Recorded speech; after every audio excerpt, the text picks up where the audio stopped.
I want to let you know that we're here every Wednesday night, not in this room, but in our Peace Chapel downstairs, holding meditation from 7 to about 7:35 every single Wednesday, followed with conversation and dialogue, which we affectionately call Rappin with the Rev.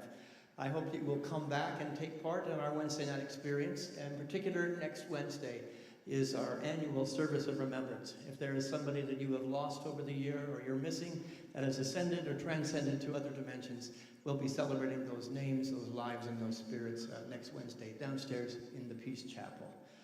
Right now, let's take a moment to be present in the room. Take a deep breath with me. And on the exhale, remove any block that you have to the good that can happen here this evening. As we close our outer eyes, we open our inner eyes. We allow ourselves to be fully present. And in that presence, all the good that we could ever desire exists. Again, a deep breath together. Exhaling any residue that might be there that's keeping you from being fully aware and fully present to the beauty of now. And this evening, we meet at the altar of compassion. We meet at the altar of kindness, at the altar of mindfulness, and at the altar of oneness.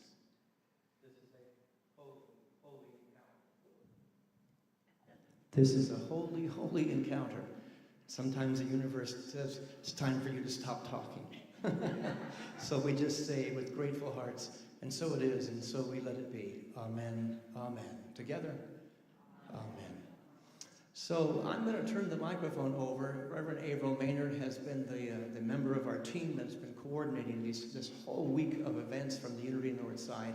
And let's just start with a little bit of a round of applause for Reverend Averill, who's going to introduce the program tonight.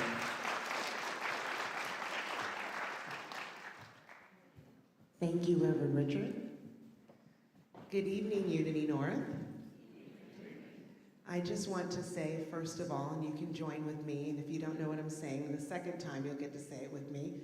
We're going to say Tashi Delek, which is our greeting to our friends who are here this evening. So 1, 2, 3, Tashi Delek.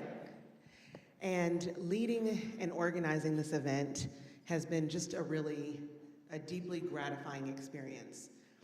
Not only do I want to thank our friends who are here this evening, Geshe Sewang and Geshe Pende and all of the other Geshes who are here, I also want to thank all of the volunteers. And if you helped volunteer this evening, whether you were a scheduled volunteer or an impromptu volunteer, would you please stand up so we can acknowledge you as well? Thank you so much. We had lovely lunches, lovely greeters, fearless protectors of the mandala, which we're just only going to dissolve at the end of the week anyway, so it's kind of a paradox, right?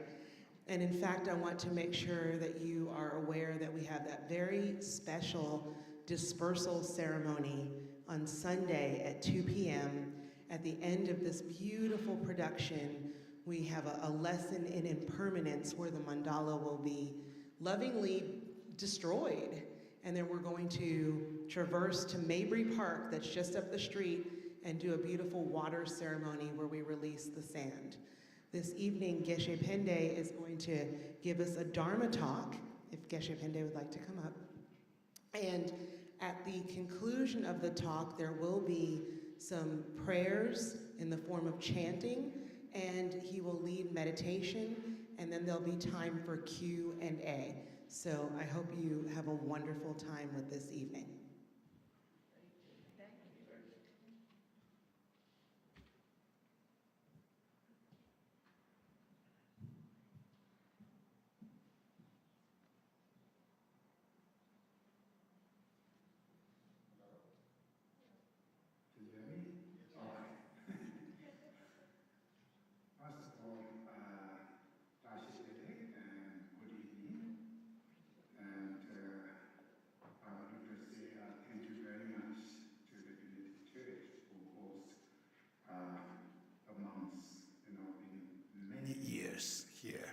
To share our culture and our practice or our thoughts. So the Unity Church is the one, being many years to support us. So on behalf of the monastery, the monks, I would like to say thank you very much to all of you. So tonight, the topic which I'm going to talk about is mindfulness and meditation. So then,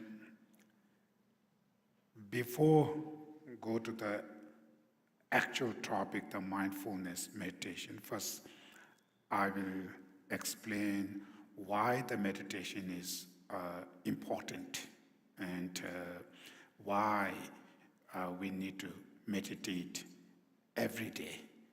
And then second thing is the meditation you learn, so how should you use your meditation in your day-to-day life? That's the most important part.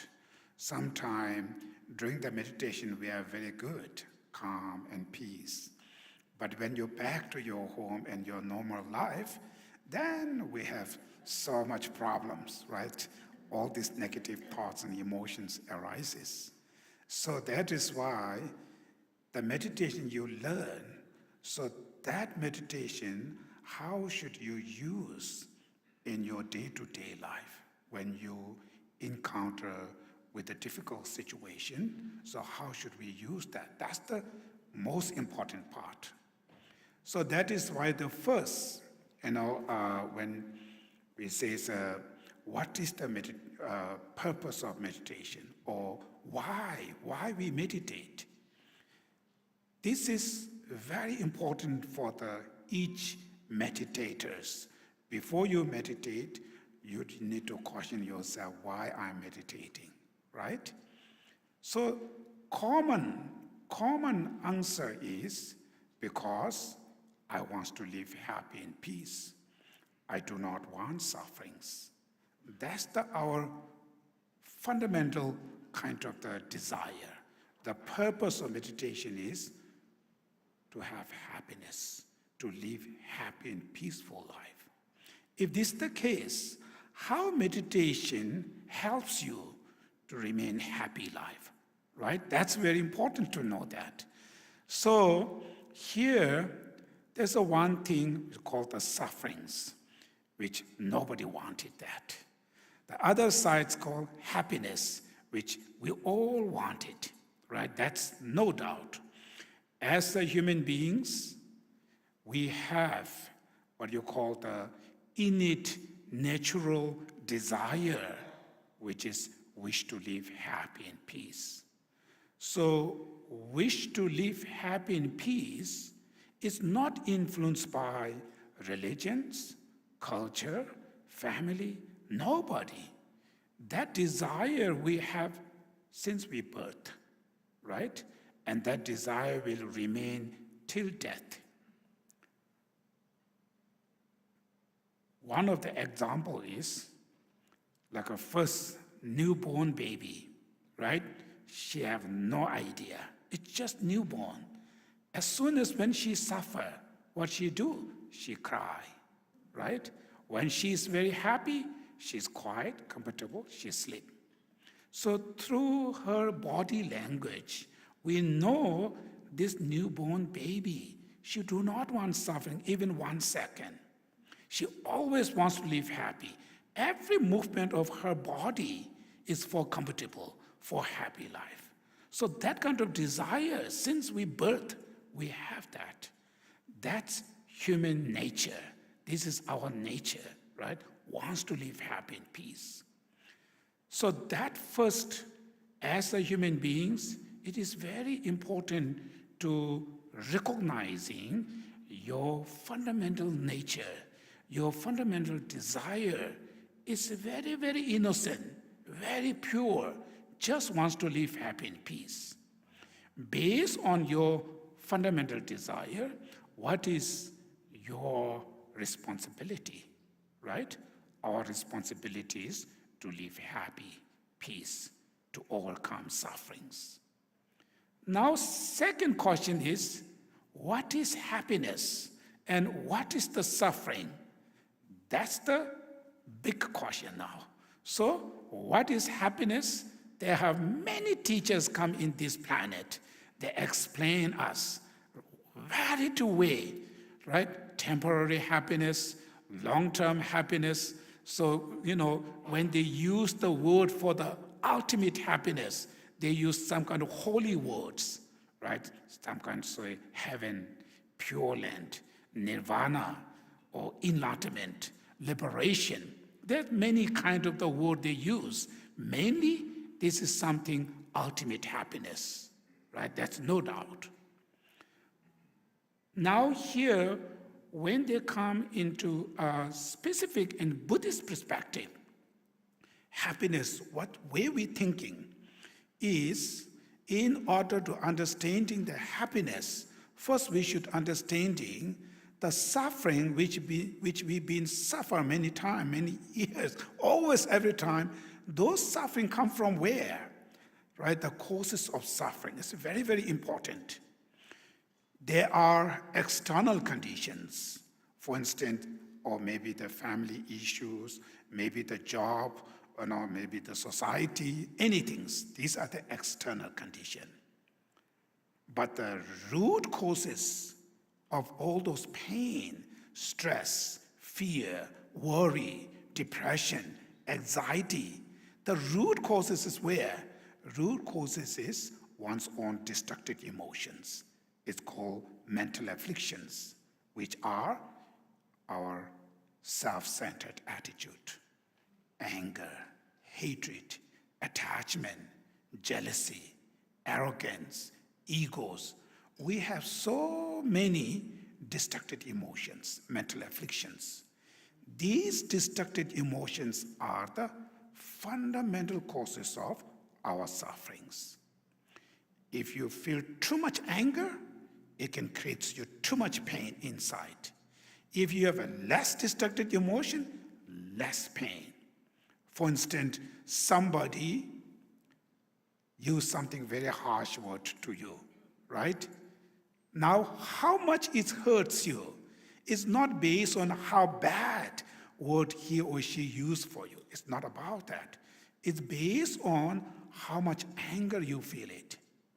If you feel so much angry, that word hurts so badly. If you feel little anger, little hurts you. If you don't feel any anger to that person, whatever they say is just like air. It didn't hurt you anything. So what level of pain you experience is based on what level of destructive emotion arises. Anger, attachments, right? It's very clear. So when the external condition arises, mentally, how much it affects you, pain, it's based on how much destructive emotion arises. For instance, living in Atlanta, they always have traffics, right? No doubt. So some people, when they're stuck into the traffic, they're really stressed. They really feel angry. Some people, less stress, less anger. Some people, nothing, no stress at all. For instance, when you travel, right, you're stuck into the traffic, and you are traveling with your pets or your dogs and cats in your car. When you're stuck into the traffic, you are stressed, you're angry, right? But those dogs and cats enjoying. They're looking here, they're exciting, no stress. But you and your dogs are same. They are same stuck into the traffic. You have so much stress, but these animals don't have that. What that mean? That means traffic is the not only causes of your stress. There is another causes. That we need to understand. Reason is traffic, how can you fix it? It's impossible yourself. Everybody wants to go fast, right? How can you fix it? If you become so sensitive, judge on the outside the traffic makes you more irritated, more angry. Then somebody drive faster than you or something in front of you, they do something, it makes you more angry, right? Makes you really stressed. But these pets who with you, they have no stress, they're enjoying, right? We're same struck. So that's showing there's another causes, which is you have those pets, they don't have that causes. That's why those pets are not suffer, you suffer, right? So what is that causes inside there? Maybe you have high expectation. Maybe you have something inside, you want something to go finish that.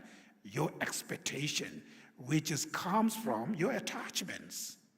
So that attachments create your expectation. So you not getting your expect what you wanted makes you frustrating, makes you angry, stress. Now what's that point? Point means that anger, that expectation which is created by your attachment, that destructive emotion, you can change it. You can reduce them. You can eliminate them. Traffic, maybe not by yourself, right? Something you cannot fix it, then you just leave it. You don't try it. When you try it, it makes you more frustrating because that's not going to work. What will going to work? Your emotion. You can change it. So if you're able to suppress your attachment, your anger, then even you're stuck into the traffic, you can enjoy like your pets, right? Many other situations is same like that. Within the family, living in the society, your workplace, everywhere, there's a challenge, there's a competitions. So the people, we are so attached to power, to position, to your fame, to reputation. So your attachment is the one playing you, makes you drama. You have to play all those dramas. Try to get that, right? Then if you not got it, somebody get that position, you feel angry, you feel upset. When you got it, you may feel so much ego, the arrogance sometimes. So all of this, even you not get your position, makes you suffer. Even you have that, then next you worry, somebody will taking over my position, or somebody will taking over this. You constantly fear, worries. So all of those mental pain, where they comes from? It's your attachments, your greed, your anger, hatreds. That is why our destructive emotions are the fundamental causes of our suffering. It's not only to you. When your mind is so disturbed, when you are not happy, right? Slowly, your physical action will turn. It's affected, right? So your physical appearance become more violent. So now it will affect to all your family members. Even you have a nice, delicious food there, but the person there very angry and with a very angry face. Of course, those family members, how can they enjoy it? As soon as when they see this angry face, they're not happy. But you create this beautiful dish for happiness, but you don't get the happiness. Who ruin your happiness? Those anger, those hatreds. These emotions are really danger, really danger.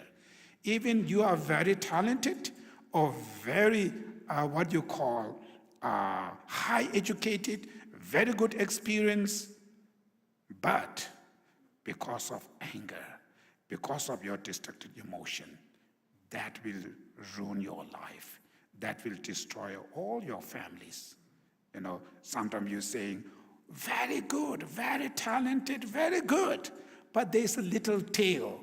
But too much angry, too much ego, too much arrogant. That little tail will destroy everything. So that is how we should first understanding how dangerous our own destructive emotions are, how dangerous they are. It's very important to know because majority people, we are very smart on physical materials, but we are not that much smart in our own emotion, not that much knowing. Because of lack of understanding the one's own emotion, We do not know how to take care of our mind. Because of that reason, majority people, even your physical life, quite successful. But person who live with a good job, every day-to-day life, that person experience stress, depression, fear, worry, anxiety constantly. Even sometimes, you can make very good money, but because of you do not know how to take it inside is burning, pain. Then they don't find how to fix it, these problems, because we have no experience. Then the very easy solution is drink and drunk, right? They just take drink, makes you a little bit crazy, and you think, oh, it helps, something release us. That drink and drunk. Then you go 1 time, 2 times, 3 times, eventually you're becoming now alcoholism, getting much worse, right? Then if that's not enough, then take some drugs. Then you go more, becoming drugs addiction. Now that's really destroyer. Destroy your talent, your dignities, your values. It can destroy your brains, everything. So why people taking this? If they are really happy, who will going to take those drugs, right? There's something burning inside. They do not know how to handle it. That's why they ended up on that way. So that's showing just having money, just achieving, like you become very famous, something, that doesn't mean it makes you really fulfill of your life, happiness, right? If money, your fame, your reputation is the one, if they really makes your happy life, then today all those rich people, all those famous people should be one of the happiest people in this planet. Unfortunately, it's not, right? There are number of superstars, what you call celebrities, ended up with a drugs problem. Some of them commit suicide, right? Overdose. You can see many articles comes showing there's something pain inside there, right? So those pains really come from where? It's not only external conditions. If 10 people who works the same company, when the company collapsed, it's the 10 people, the pain, 10 different pains. Some people, it can create you so much fear, so much worry, stress. Some people less stress. Some people nothing that much. It's absolutely your mental state. That's the one who affects you. So that mental state, definitely you can change it. Definitely, it's changeable.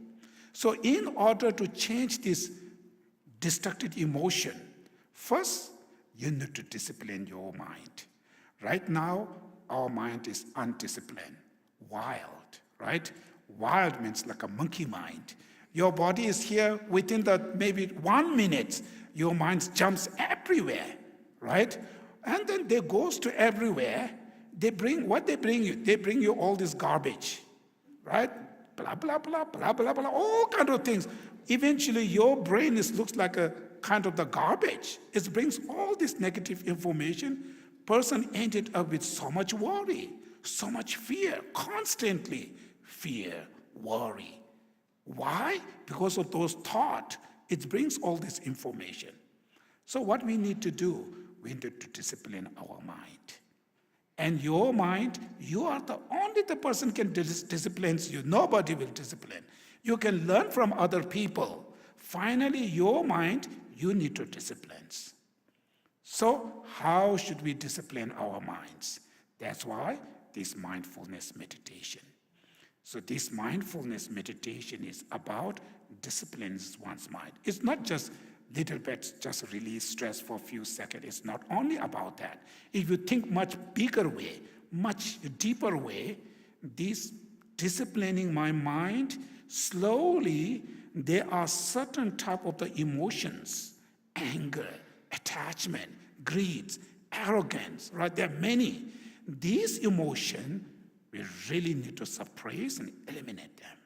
There's certain type of the emotion really helps you. Love, compassion, patience, tolerance, forgiveness, right? There are many other good things. These emotion, I need to adopt it and grow that. To do these things, first, I need to discipline my mind. That's why meditating on mindfulness, right? Mindfulness meditation, because of that reason.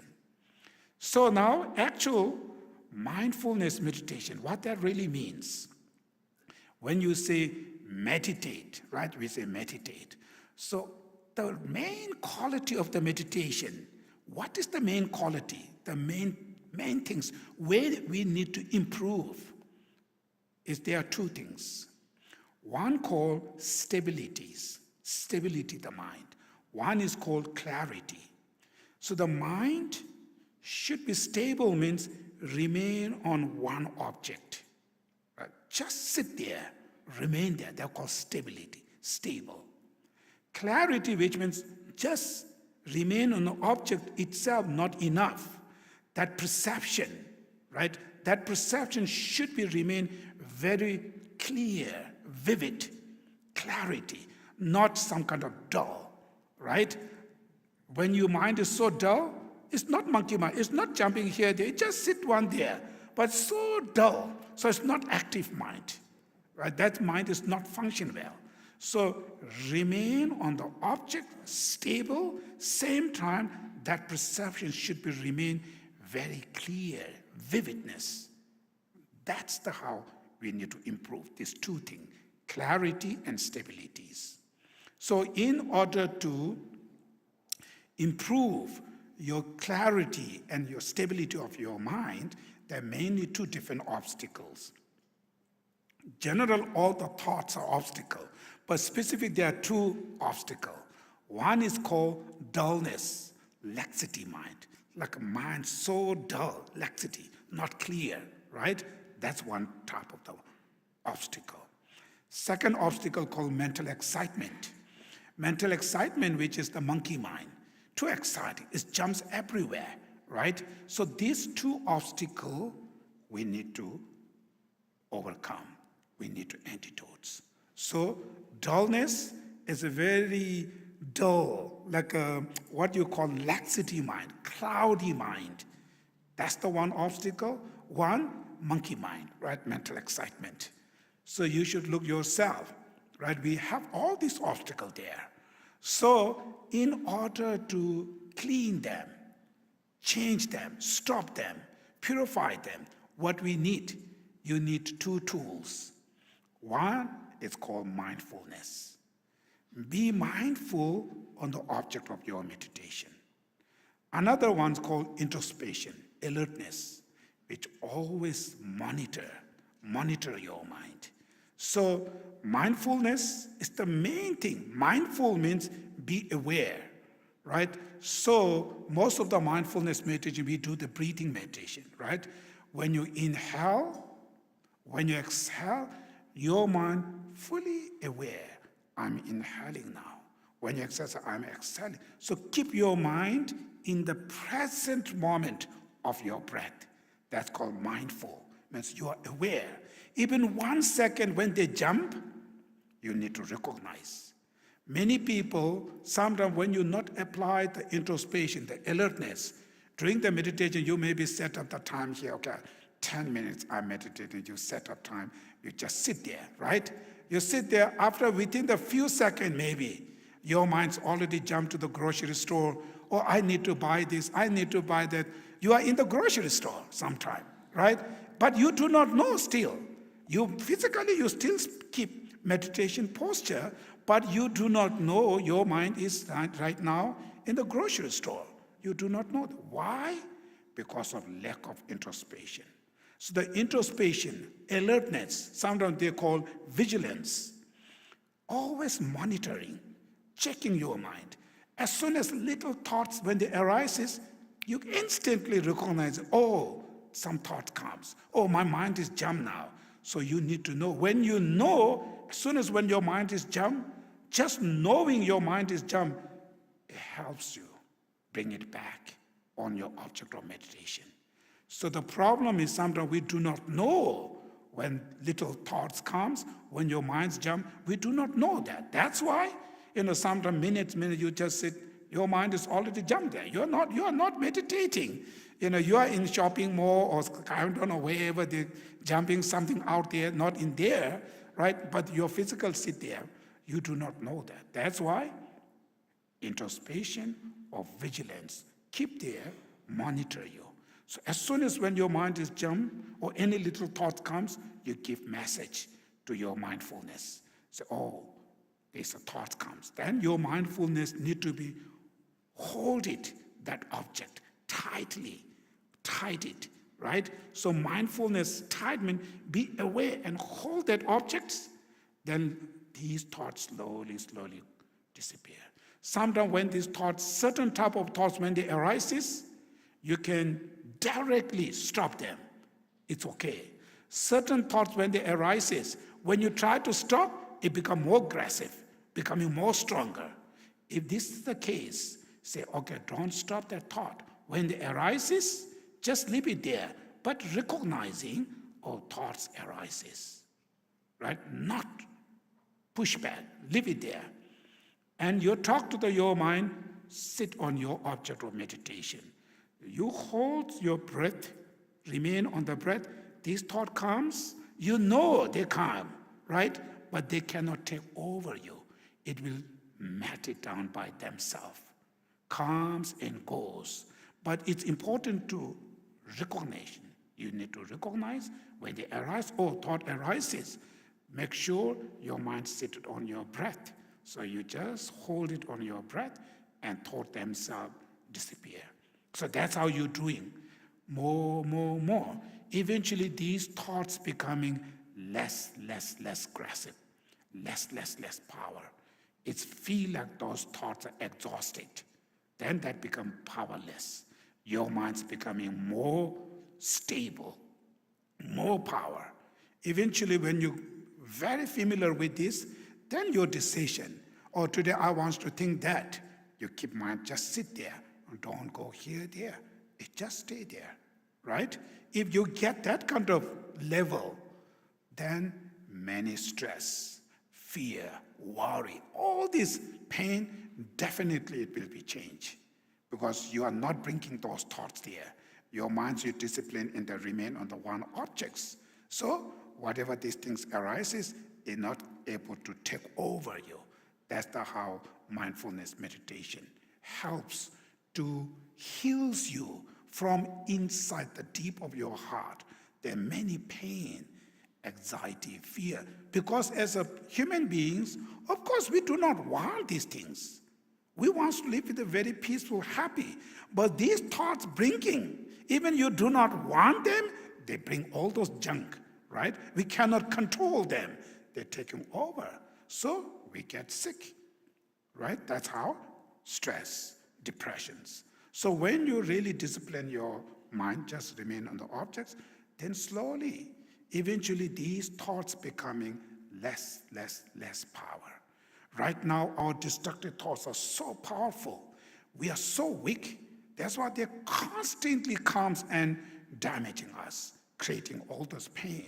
So through this mindfulness meditation, when you do constantly every day, then slowly, you can make decision. I do not want to think this.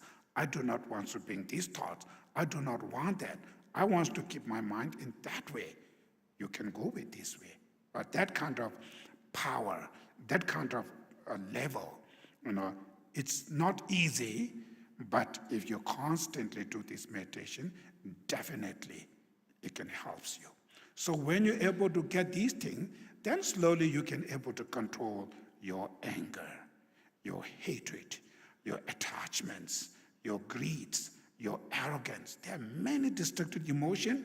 Slowly, you can reduce them. And there are many other meditations here, which is specific for anger, specific for attachment, variety meditations around there. But all of those meditations are based on mindfulness meditation, that mental discipline. Without mindfulness meditation, rest of those meditations, you cannot able to do any of them. Because as soon as you meditate, your mind is already jumped. So how can you meditate, right? That's why this mindfulness meditation is the kind of the basic, like a ground, and it's really powerful, really important, very effective. So now when you're doing this kind of meditation, time is not that much important. Sometimes people always look at time. Time not that much. Beginner, better to short time. Where we need to focus, quality of the meditation.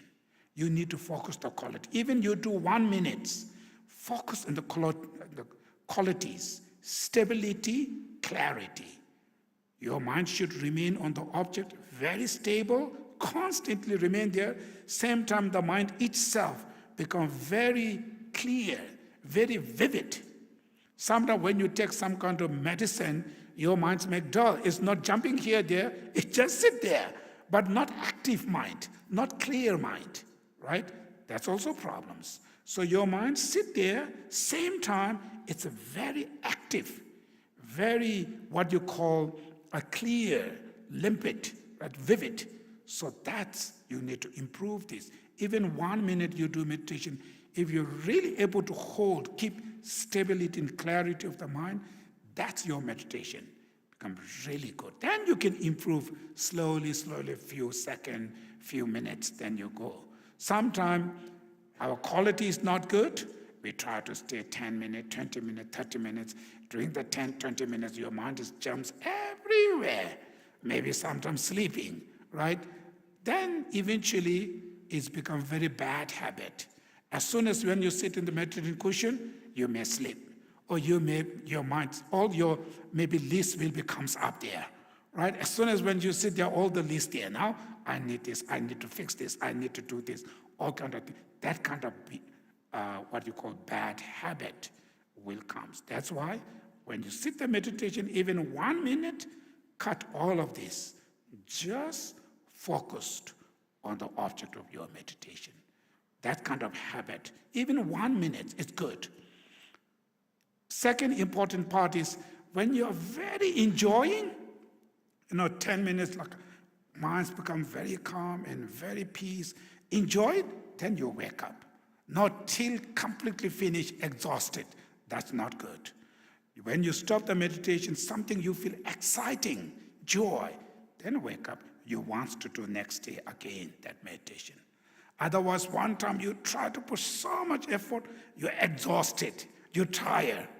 Then next day, do I need to meditate or not now? Because that feeling is not encouraging you, right? Then sometimes, as soon as when you see your meditation cushion, you may feel some kind of tired, or you may feel some kind of exhausted. That's not good. So that's why, just for a few minutes, even very exciting, you very enjoy, then wake up from the meditation. You next day, constantly. Important is continuous. That's important. Meditation is same like a exercise. In order to get rid of your physical health, keep your physical healthy, we exercise physically every day, right? It helps to your physical health.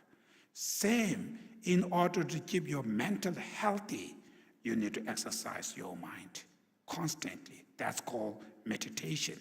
Meditation is not based on what you believe or which religion you belong to or which parts of you. It's nothing. Your ethics, you're not believing anything, it's okay. You meditating is not because I believe this or that. I'm meditating because I want to live happy in peace. That's the reason. It's not reason I believe this or those religion. It's not about that. So I'm not happy. I'm stressed, depression, anxiety, fear, constantly worries. There's so much things going on. When the society change, when I see some kind of news, when I see something, it's easily to create me fear, worry, all constantly. So I need to get rid of this. That's why I meditate, right? So if that's the case, it's not based on what you're believing, where you belong to is nothing. That doesn't matter, right? So that's the mindfulness meditation. Just briefly, introduction, right? Now, actual meditation, we're going to do only 5-10 minutes, the actual meditation.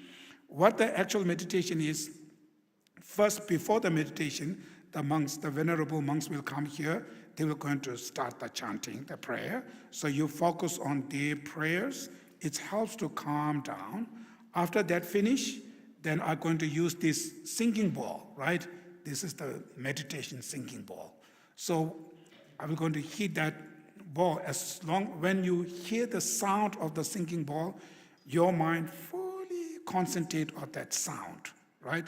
After sound completely disappeared, just for a few seconds, your mind don't think about anything. Just remain space, relax, just space.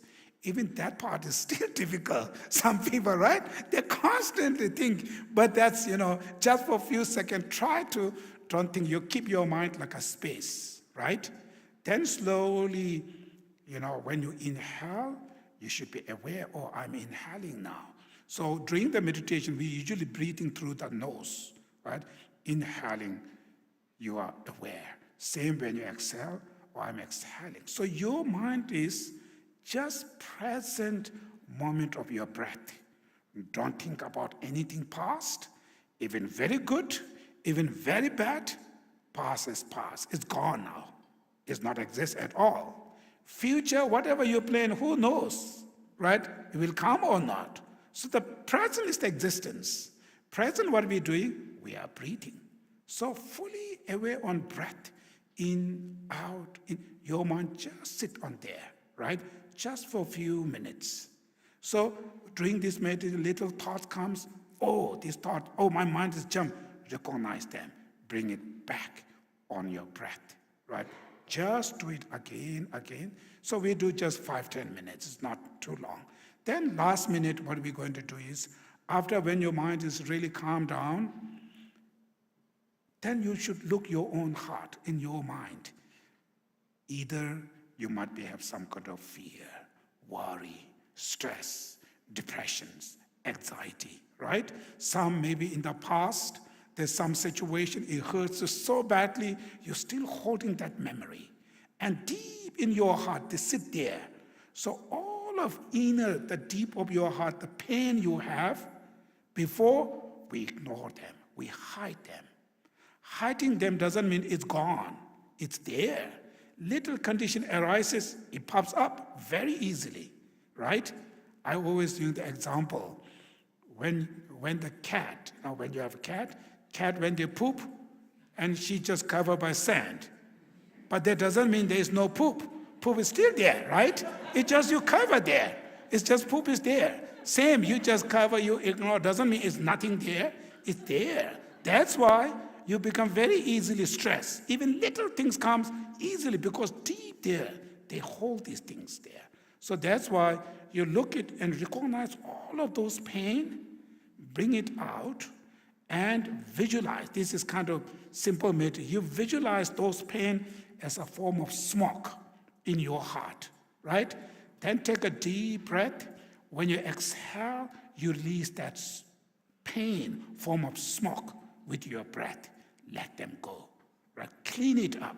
Keep your heart very pure and clean, very happy. Why are you keeping holding these things in there, right? So all those pain inside today you have, recognize them and visualize as a form of smoke.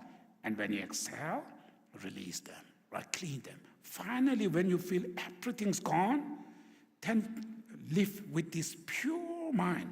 That's kind of like a very joy, like a deep, like when you go to the ocean, very deep of the ocean, right? Very quiet. The waters are very calm there. Surface, the waves, something there. Bottom of the ocean, like a deep of your heart, it's very calm and some kind of joy which is feel from deep of your heart. Hold that joy, right?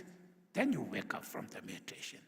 So that's tonight, mindfulness meditation. We'll do just for around 10 minutes, right?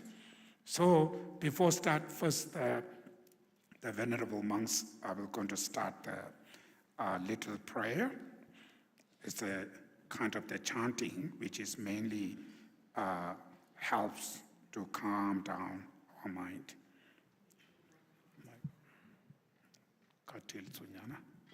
There's Tanyes Denesare.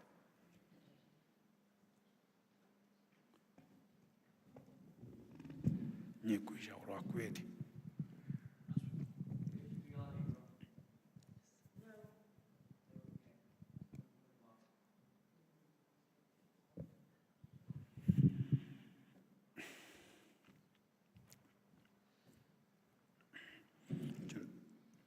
jiranzo duen zanen kalema pendation de ngazo meditate ko zo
Now slowly you should keep your mind like a space.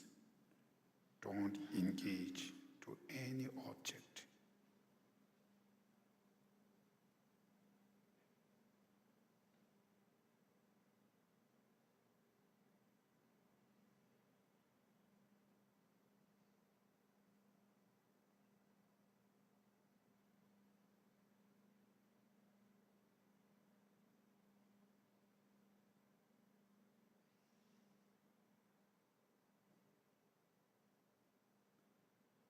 Now slowly you should focus on your breath. When you inhale, should be mindful, be aware you are inhaling. Same when you exhale.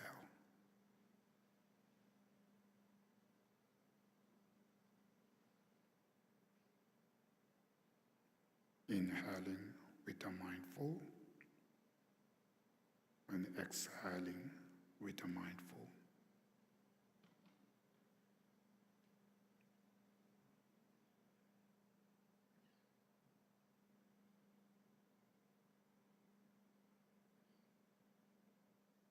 So keep your mind on the present moment of your breath.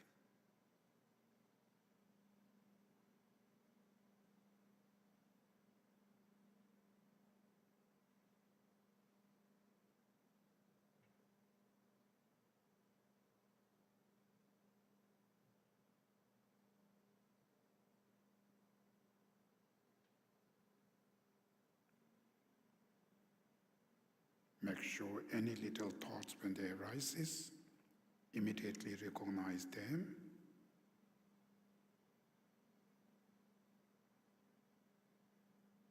And not follow with this thought. Don't judge to these thoughts. Just remain there. And your mind should be bring it back on your breath. Take a deep breath.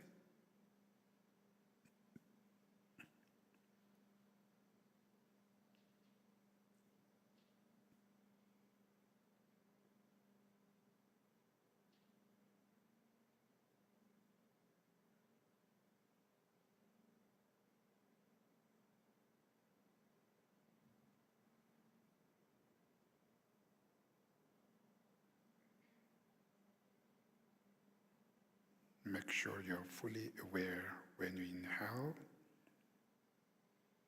or when you exhale.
When your mind is jump, immediately recognize and bring it back on your breath. Inhaling with a mindful, exhaling with a mindful.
make sure when any little thoughts, destructive thoughts arises, recognize immediately. And you should bring your mind on your breath. Just remain on present. Don't think about any past. Don't plan any future. So remain on the present. Present, you are breathing. So inhale with the mindful, fully aware. Exhale with the mindful.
Slowly, when your mind is really calmed down, now you should look in your own heart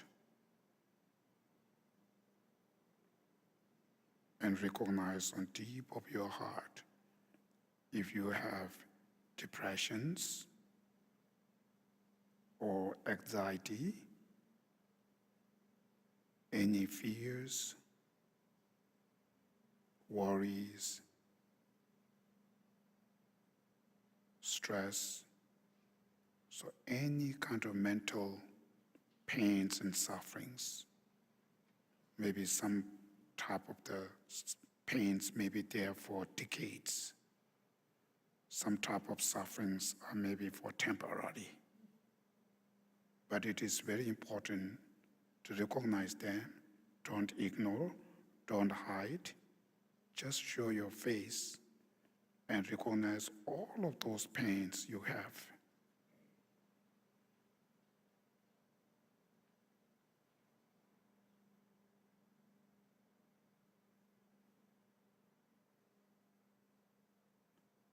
Variety level of fear, worry. Some kind of fears are very deep, very heavy. Some may be light, same like a stress, depression, anxiety, and any kind of pain you have. And also if you're holding any kind of anger, hatred, recognize them also.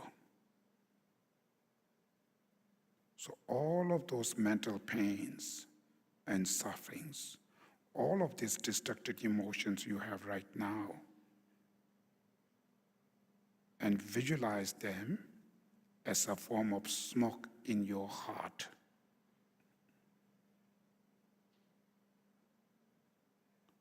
Then when you exhale, you should release those smokes with your breath. Take a deep breath and release them. Let them go. Again, take a deep breath and release them. Once again, take a deep breath and release them. So if you see still some kind of pain, something which bothers you, and again you should recognize all those pains and sufferings in your heart and any distracted emotions. Again, visualize them as a form of smoke in your heart. And when you exhale, you should release them. Take a deep breath and release them. Once again, take a deep breath and release them. Make sure, let them go. Once again, take a deep breath and release them. Now you should look deep of your heart if there have any imprints of those pains. Just the imprints of those pains and emotions. Recognize them and same, visualize them as a form of smoke in your heart. Again, when you exhale, you should release them. Take a deep breath and release them. Once again, take a deep breath and release them. Finally, take a deep breath and release them. Finally, you should visualize your deep of your hearts. Completely purify all those pains, all those worries, all those emotions. So your mind remain really pure, like a crystal, clean. Feel that joy, the bliss of that pure mind.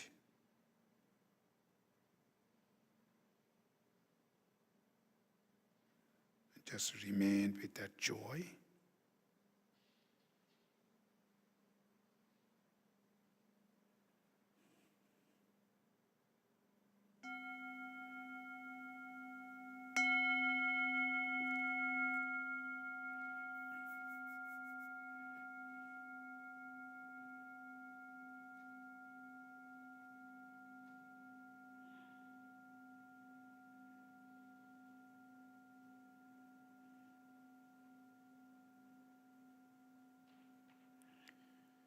Okay, so this is the mindfulness meditation, and if you do it this kind of every day, maybe before you go to the work or after you come back from the work, if your mind is really disturbed, and just clean them, then you stay with your family with a pure mind, right? Much better, much happier. You're coming back with so much stress, so much mental problem, then you without cleaning them, then you stay with your families. When you're chatting, if there's small things going wrong, it makes you really irritated. I'd rather just quiet, just for a few 5-10 minutes quiet, and either in wherever, your yard or wherever, you just sit there and do these kind of 5 minutes, 10 minutes to clean it up. Then when you back to your family, it's much better, much better environment. So this is the one which called the mindfulness meditation or self-cleansing meditation. Really useful, really useful. As a work, we always have some kind of drama around there, right? So when you encounter with this drama, it really disturbs your mind, then just sit there and clean them, not explore this to your family. It can create more problem in your family. That's why these meditations are useful, but you have to do kind of constantly every day, and that's becoming really powerful, helpful. Okay, so any questions? Before we get into the questions, Geshe Pende, we just want to say how grateful we are. In Unity North, when we have received such a blessing as you have offered us today in the meditation and in your teaching, we like to give back. And so I'm going to ask the community to stand for a moment before we get into the offering and before we get into the Q&A, and to just take all of your gratitude, all of your love, and beam it up here. And if your brothers would please come join us as well. Please come up on the stage. We'd like to thank you. And to take all that gratitude, to take all that love, and take all that appreciation, and to beam it to these beautiful big hearts. And we have an affirmation we like to say together. We love you, we bless you, we appreciate you, and we behold the light as each and every one of you. And so Geshe Pende and the monks from Drepung Loseling, together, we love you, we bless you, and we appreciate you, and we behold the light as each and every one of you. And we add a little bit at the end. We love you, we really, really love you. Mwah! Thank you so much for having blessed us. I want to give special thanks to a couple of people. There were a couple of donors that have allowed this week, a couple very generous members of our congregation that allowed this entire week to happen. And they're going to remain anonymous, but I want to send some love and appreciation to them. So let's go ahead and give a round of applause. I also want to thank Sebastian, who's been up in the booth all evening, making sure that we can be heard. Thank you, Sebastian. We appreciate it. And in order for activities like this to happen, we're going to pass the baskets. There's no charge, there's no expectation of what you give, but if what you've received here today from our friends and from Geshe Pende has been of value to you, I invite you to place something into that basket as a way of saying thank you. And so we have an affirmation we like to say together, and I invite you to repeat after me. I am so blessed. I am so prosperous. I'm so prosperous. And it is my great pleasure to share of my blessings and to share of my prosperity. And in the sharing, the entire world is blessed. And so it is. Amen. And so as the baskets are coming around, we are going to open up the microphone. I'm going to get a couple mics down here because if there's any questions that you have of Geshe Pende, Avril and I will be running around the room with microphones to make sure you can be heard. So just put your hand up and we'll make sure that this mic gets to you. Or if all the questions of life have been answered with mindfulness, yes? Anybody have any questions? All right, thank you.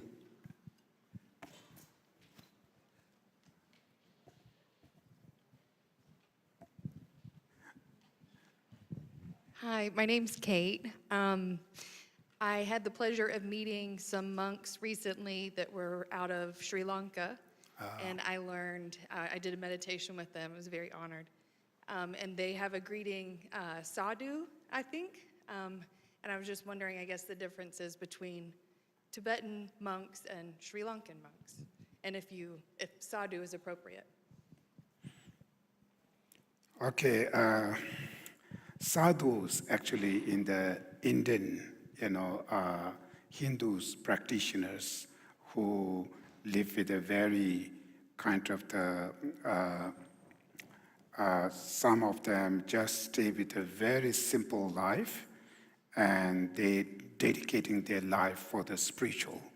And the sadhus usually have a long hair and long beards, and the kind of the Hindus practitioners. And the Sri Lanka and Tibetan Buddhism, of course, were same Buddhist. But the Buddhism, they have two different lineage we have. One is called the Theravada tradition, and one is called the Mahayana tradition. Sometimes, it's called Theravada tradition, they're called Pali traditions, and the Mahayana Sanskrit tradition, which means Theravada Buddhism is the base on just common basic practice. And the Mahayana is kind of a little bit above there, kind of concentrate more on compassion and love to entire beings. But Theravada Buddhism, when Buddha taught, most of those teachings he used when he taught, he used the Pali language. That's why most of the Theravada's doctrines, the texts, are in the Pali. That's why it's called the Pali tradition, which is the name of the language. And the Mahayana Buddhism, when Buddha taught, most of those teachings he used, when he taught, he used the Sanskrit language. In India, during that time, the Sanskrit language is it's called the scholar, the language. So all the Mahayana, most of the Mahayana teaching, he used Sanskrit. That's why I call Sanskrit tradition. Theravada's, the fundamental practice is self-liberation. And also, Buddha gave one very simple advice. He says, if you can, you should help to others, but at least don't harm to others. So at least don't harm to others, that advice, thus Pali, thus Theravada traditions focus on that. So they're seeking themselves to cleansing all these harmful thoughts, all the destructive emotions, called self-liberation. So they're looking on that way. The Mahayana Buddhism is, if you can, you should benefit to others. That is why the Mahayana follow that specific advice, which they focus on how to benefit to others or how to take care of the other. That's why they practice of love, compassion, which are one of the essence of the Mahayana practice, to love to all beings, compassion to all beings. Then another practice called bodhicitta, which is the awakening mind. So seeking oneself become a Buddha for sake of all beings. So that type of the practice, which is Mahayana's Buddhists are focus. Otherwise, the rest of the practice are same. The philosophy are the same philosophy. Just method aspect is little different. But in order to generate love and compassion to others, we have to follow first, don't harm to others. So that's why the Theravadas is kind of the foundation practice of the Mahayana also. Thank you so much. We have time for just 2 more questions, and I see 2 hands right close to each other. So we'll let you have the final say, and then we'll close. Hello, this is Kathy. I wanted to know, do you have like a YouTube channel, or do you have any CDs that has the chanting to help us getting to... Chanting, we do have CDs, CD or yeah, at the outside the store we have chanting. Few CDs there. There are 2 or 3 of CDs. The little difference. Some of them with music, some of them without music. Which one do you recommend? There's a one which is I like it. It's called Guru Puja. Lamachubaru. It's called the Guru Puja. The CD, the title, Guru Puja. So that one is actually I like it. That chanting more. And before you ask that question, Sonia, the foundational series class schedule is out there. So if you want to learn more about his practice, it's on the table out there, the foundational series. Hi, my question is, first of all, thank you from the bottom or the circle. I'm going to think about my crystal heart when I go home. I love that. Ever since I was a little child, I always wanted to go to India, but I never wanted to go to India because of the extreme poverty and the pain of even thinking about people on the streets just dying. And then now we have that in America, in our cities, of the homelessness.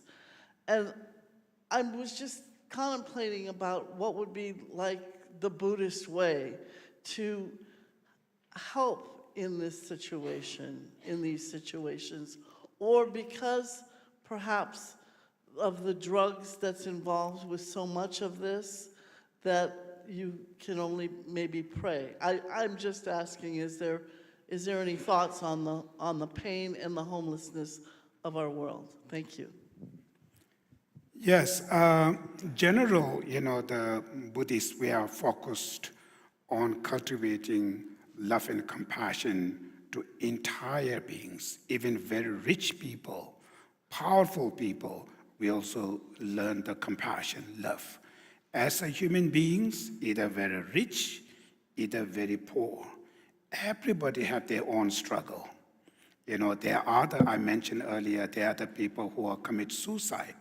And most of those suiciders are not the poor people who have quite good life. So they have an inside, so much pain. So the Buddhist way of when we say practice is your mind, inside the qualities.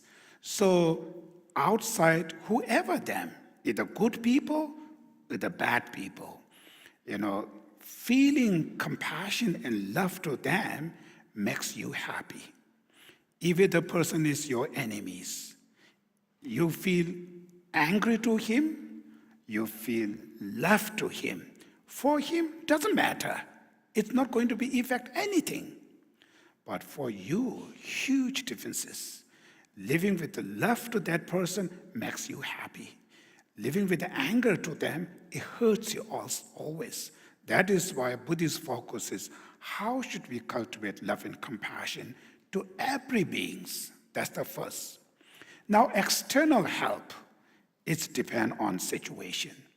And it is saying when you put your love and compassion to the action, then you need intelligence, you need experience, you need wisdom. Compassion without assistance of intelligent wisdom, sometimes instead of benefit, it may be hurt them. So in order to help them, you need to know how should I help? What is the struggle? Where should we have started? Problem started from where? What is this? So you need more information. So when you get more information, it helps you to use your wisdom, which way I should help. So there's no one way you should have this way, because everybody have different struggle, everybody have their own struggle, so different way to help. But the main focus is make sure your feeling of compassion is stable. Sometimes the problem is when we help to some people, when they are very poor, we help them. After they become quite rich, when they become rich, we don't feel happy to them. We're jealous. Then after I say, I help them, but blah, blah, blah, we're saying that. That means your intention is not clear, not pure intention. So other side appreciate to you or not appreciate to you. Your mind is just wish them to be happy, just wants to help them. That's all. You will never expect yourself to receive something. That's selfish, and that's disturb your actions. So for instance, if you work to the voluntary in any groups, so you're doing voluntary, you are not looking any money or something. But sometimes people may looking, oh, I'm doing this voluntary, you expect something. People should appreciate from me. So if people not appreciate to you, you keep up. You say, oh, this blah, blah, blah, you go away. So that is not pure intention. So that's why Buddhist focus is make sure your intention to wisdom to help is not receiving yourself anything. You're not expecting yourself to receive. Their reaction is very nice. Their reaction is don't care, ignore you. It doesn't matter. My mind is pure, wish them to save them, help them. That is first very important. Based on that, when you put it into the action, then depend on situation, very much depend on the, information you have to understand where the struggle. So that gives you your heart and your brain, which is called compassion, and your wisdom work together. Then sometimes it's not that much, completely success, but you never feel guilt. You never feel any upset. You always feel the joy.